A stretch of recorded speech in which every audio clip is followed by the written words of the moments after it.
Hello everyone, this is Crota bringing to you another Night Elf vs Night Elf mirror match, this time taking place here on Terranistan. We see Rudan spawning as the red Night Elf on the top left hand side of the map. He will be going up against SK Hot, also known as Foggy, spawning over here on the bottom right. Night Elf vs Night Elf mirror matches have been known to be very heavily, well, how do I say, agility hero based, as well 3 out of the 4 Night Elf heroes are agility based, so that doesn't really say very much, does it? Now, I am expecting to see a Demon Hunter versus Demon Hunter mirror match to open up, but I would not be surprised to see the Warden either. The Warden is a little bit more vulnerable in this matchup, but if you can avoid the Demon Hunter's mana burns, it can perhaps pay off. However, we are not going to see a Warden joining in on this fight. Instead, Night Elf versus Night Elf with Demon Hunters on the front line, as we are going quickly to the 2-minute mark. And as we see now, Ancients of War are doing a fair amount of tanking, as the Ancient of War now getting into position to try and finish off and take down some of these units. Now, Demon Hunter should be making its way off to the north here in just a moment. We should see similar action down here on the south as well. As you can see that the Renegade Wizard has pretty much fallen already. Rogues taking a lot of damage there. There goes another. There goes another. Demon Hunter going to be picking up a Tome of Strength. Meanwhile, on the other side, Demon Hunter has picked up a Circlet of Nobility. Not quite sure what the item was in terms of what strength 22 versus a strength. Let's take a look at what is it going to be. Yeah, 21. So it is going to be that Tome of Strength being the difference, that extra 25 hit points. And we'll see whether or not Foggy is going to really benefit from this, as we now see Foggy pulling back with that Demon Hunter in order to tank more damage onto that Ancient of War over by this Goblin Merchant Shop. Similar things still happening off to the north, as Rudan making that slow trek over, and we are going to be curious to see what these players are doing. Now, Terranistan is a rather large map that has long walking distances between the two bases. Because of that, both of these players going for a very fast tier 2 does not come as a surprise. Both of these players taking the tier 2 at or before the 3-minute mark, and what that means is those Ancients of Lore will be cranking out units rather quickly. Both sides sitting at 22 supply now, as an Archer being trained up off of, well, is an Archer being trained up, or is it just additional wisps? That might be the case, just additional wisp coming in from Rudan. And does he have, yeah, he is a little bit behind in terms of overall tech, but that additional lumber that he's getting while he's teching the tier 2 should prove to be useful to train up those Ancients of Lore. Back over here off to the north, we're going to see Rudan hit level 3 on this Demon Hunter here in just a moment. There you have it. Meanwhile, down here at the south side, Demon Hunter of Foggy, or SK Hot, going to get to level 3 as well.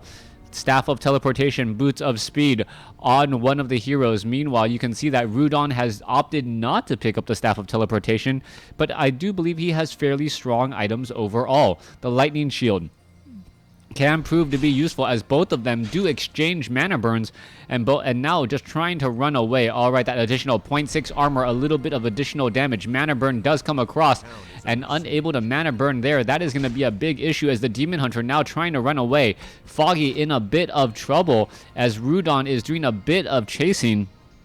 And the cutting of those corners by Foggy so far has not allowed that gap to close. If you make a full-on right turn, that Demon Hunter can in fact catch up to you relatively quickly, as we see another mana burn go through, and he's trying to teleport surprisingly back off to the north.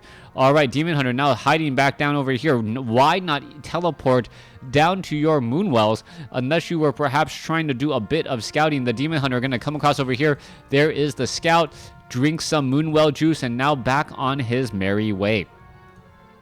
The upcoming mana burns are going to be very critical. Meanwhile, Foggy is up front with that Ancient of War. There's a quick mana burn there onto that Renegade Wizard, as a Lightning Shield being brought forward, dealing significant damage to what, 4 out of the 5 units on this creep camp. Very good separation there. Archer will have to back off, trying to make sure to only hit 1 unit at a time. Let's take a look at that. There goes 1 unit. There goes another. There goes another, as the Demon Hunter is going to perhaps finish off this Enforcer here. There's that Wand of Lightning Shield. There's the Tome of Strength. He's trying to destroy the item to ensure that the Demon Hunter does not pick it up and steal it, which is a very, very valiant effort there. Let's take a look. The Demon Hunter now doing a little bit of chase. Entangle now coming in. And wow, Foggy comes in with a big Entangle to try and slow down that Demon Hunter. Demon Hunter perhaps knows that there is a Wisp there. There is, in fact, one Wisp who has been scouting out this entire time. We are looking at Keeper of the Grove from both sides, as the Keeper of the Grove with those Entangles and that Thorns Aura is very, very powerful. Archer now getting in some additional piercing damage onto that Wisp. A Wisp with normal damage.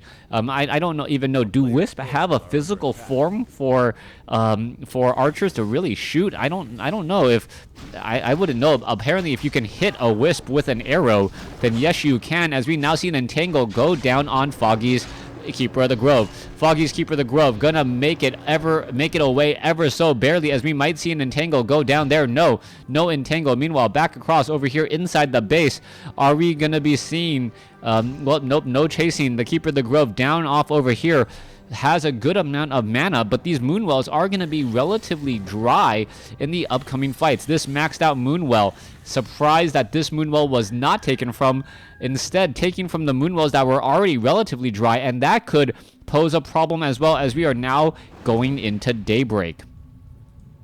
Demon Hunter now looking to back off here, going to engage against this mercenary creep camp. You can see a quick Entangle onto the Kobold Taskmaster. Kobold Taskmaster, not only is it rooted, it is essentially a stun that prevents him from doing any damage.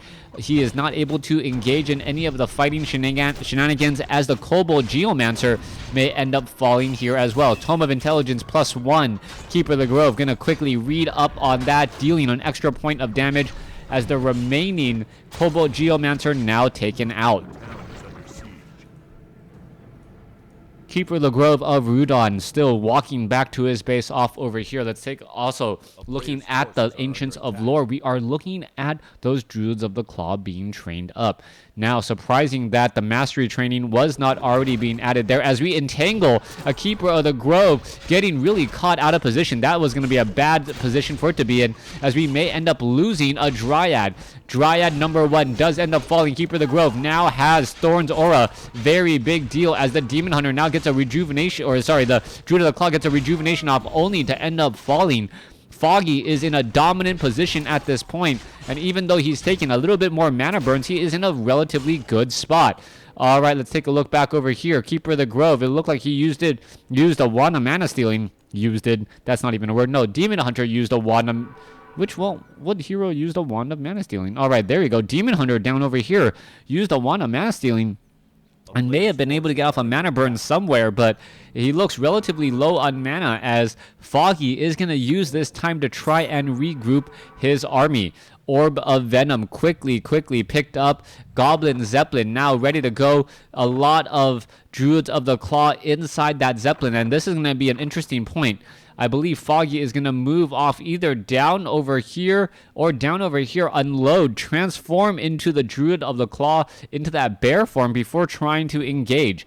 You do not really want to be unloading units and then trying to set them up. You want them ready to go. But as you know, Druids in Druid form do generate significantly more mana, and that may be the reason why Foggy has not yet transformed into their more powerful, harder hitting, higher hit point counterpart. Rejuvenations to go around for Rudan's army. Rudan very, very high on life, so to speak, as the Keeper of the Grove is staying inside with that Goblin Zeppelin. You can see a bit of a Scout Hunter's Hall there. Demon Hunter gonna walk inside here and then pretty much Shadow Meld and figure out, wait, what is going on here? Okay, let's see. Going to go ahead and unload. The units are now going to be engaging. Scroll of Town Portal. Are we going to see an entangle? No, we do not. Units quickly run away as the Orb of Venom does get a shot off, as we now see a reveal there. All right, that is going to keep that Goblin Zeppelin in a very uncomfortable spot for now, as the Zeppelin does get onto the high ground over here at what I will call the 11 o'clock position. All right, Goblin Zeppelin keeping track of, well, a Goblin Zeppelin, red versus blue. One saying, hi, I see you. The other saying, you know what, I don't care if you see me. I'm not carrying any passengers. I can follow you to the ends of the earth just to try and annoy you. Dryads quickly coming over now. Look like they're going to be finishing off a Wisp off over here. There it goes. There's a quick detonation as the Demon Hunter looking to perhaps take down this Hunter's Hall. All right, Goblin Zeppelin off over here. They're going to try and retreat back all the way over. Is it going to be damaging? As you can see, so much damage already being used. There's a quick roar, now going into the bear form, and wow, rushing straight in Rudan with not enough units, and it really looked like Foggy just baited out this positioning here. All right, let's take a look. Entangled Goldmine will get taken out. Now we're going to be looking at Foggy picking up every which unit possible and may try and escape. There is one low hit point Druid of the Claw, which will end up getting taken down. It does get taken down there as the entangling of the gold mine is underway. All right, Demon Hunter now going up against the Goblin Zeppelin. Goblin Zeppelin taking a fair bit of damage there, looking to back off now, already at 206 hit points, down from 575. As are we going to perhaps try and do the staff of no, not going to be doing the Zeppelin trick. Instead, just running back off to the north, knowing that perhaps the Demon Hunter will be able to engage. This is going to be rather difficult. The Demon Hunter is going to be unloaded here in just a moment. There's the Goblin Zeppelin keeping track of it. And what is happening here? All right, Goblin Zeppelin now looking to fall back. No easy way to unload units. Now heading back as well, heading over to the mercenary camp. All right, Demon Hunter looking to engage. There goes that Goblin Zeppelin. Goblin Zeppelin now back off to the north. It looks like he will be able to do some dropping, but I cannot believe Rudan is even considering leaving his base. As he walks away from his base, Rudan is going to once again attempt to disrupt the mining, and with the sheer amount of units here, yes, let's take a look. There's the Abolish Magic picking up some units. Demon Hunter does not have the Orb of Venom, is going to just let that freely walk away once more. 47 over 50 supply. It looks like the bears will be able to roar while in bear form.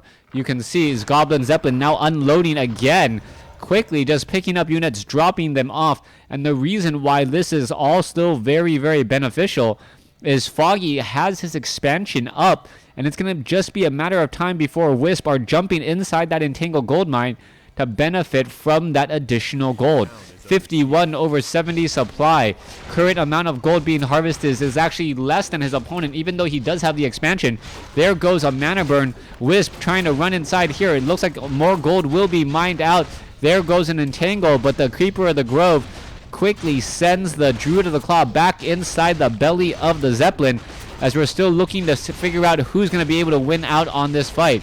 Keeper of the Grove now has enough mana for one more Staff of Preservation, followed by a Staff of Teleportation, and it looks like at first he did a Staff of Teleportation and then opted to go, you know what, I can't risk it. I need a Scroll of Town Portal to be a bit to be invincible for a little bit before I head out.